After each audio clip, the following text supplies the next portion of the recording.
what they call the social credit system. If any of these family photos, if any of your activities online, if your purchases, if your associations, if your friends are in any way different from what the government or the powers that be of the moment would like them to be, you're no longer able to purchase train tickets. You're no longer able to board an airplane. You may not be able to get a passport. You may not be eligible for a job. You might not be able to work for the government. All of these things are increasingly being created and programmed and decided by algorithms.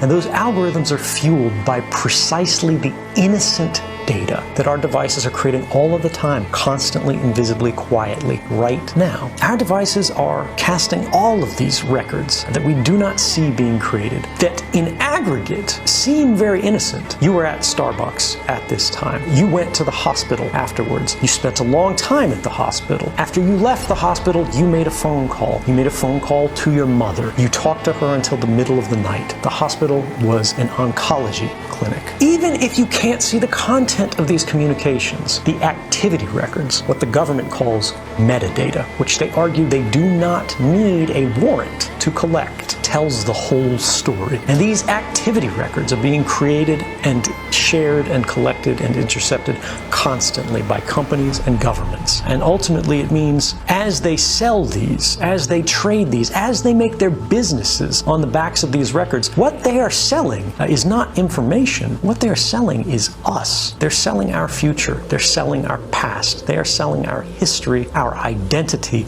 and ultimately they are stealing our power and making our stories work for them.